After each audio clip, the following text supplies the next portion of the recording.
Hello, this is wmpyr. It's super hot here in Texas. Hope you guys are doing well.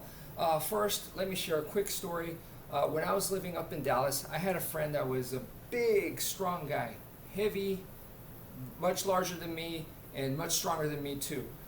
So I asked this guy, if you were to get into a street fight, what would you do? And he said, man, I would punch the guy.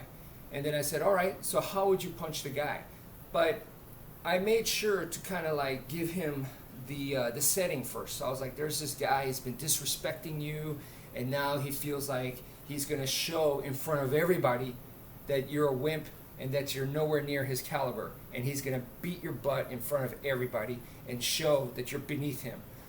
When I said that to the guy, man, he was not happy about it. He was upset, and I was like, okay, so show me how you would punch this guy, this imaginary guy, but don't do it to me, do it in the air. Just let me see how you would do it. And he was like, man, I would just, so he did something like that, right?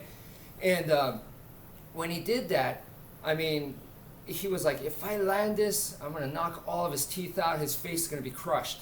And I totally believe the guy. I wouldn't doubt it because, like I said, he's a big, strong dude. And for him to do that, sure, if it lands, but that's the key point, if it lands. For him to go, okay, first his intent, I'm going to hit this guy as hard as I can. And then to come to here, and then to come to here, there's a gap there from his intent all the way to the finish. By that time, the other guy could have moved, the other guy could have reacted, something could have already happened. So your possibility to miss now is now even greater because you're taking such a long time to do what you want to do. So I said to my friend, I was like, why not add a punch first? So you throw this punch first to set this up, right? So you're stepping forward anyway to do this. So at this point, why not, boom, punch first and then throw the haymaker? And that made perfect sense to the guy, and the guy tried it. He thought it was a little awkward, but I remember him practicing that. Okay, so eskrima is the same idea, but please understand that this is a little different from just going jab cross, okay? This is different from like that, okay? What we're doing here is I want you guys to try it first. First, just practice your haymaker. So first, just go boom, like that. Okay, so get some repetitions with your haymaker, boom, and see how that goes, all right? And get the feel for it with your body, all right? So if you were gonna hit something really, really hard, how would you, bam, how would you do it?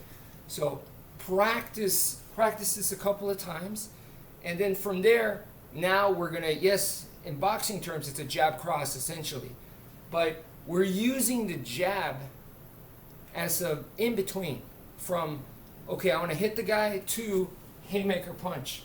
So it's an in-between, so it's a boom, boom. So, like I said, that's a little different from like that. You see, I hope you could actually see the difference. To go 1, 2 like this versus 1, boom, and a 2. Okay, so now we're gonna apply that same concept to eskrima. We're gonna go single knife. You could go single stick if you want, doesn't matter. The first thing is we gotta practice the haymaker move, okay? And I noticed that a lot of people actually like to cut bottles and stuff. They fill up water bottles and they use their knife and they like to cut and they have fun with it.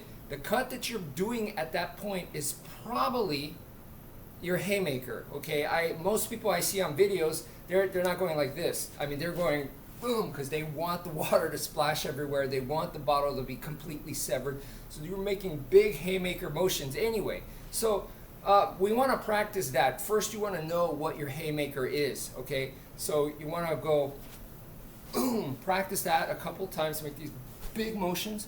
And now, like I said, there's a big old gap between where you go, okay, I want to use this to, boom, there's a big gap there. So we want to put an in-between.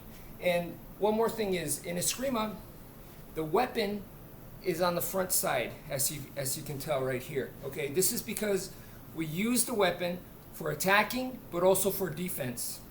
All right. If we had two, then I can change things around. I could stand this way if I wanted to, but we got to start with the worst. We got to expect that you only have one weapon. All right.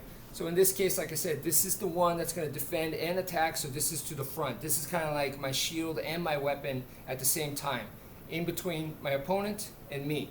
So that's where the knife is, okay?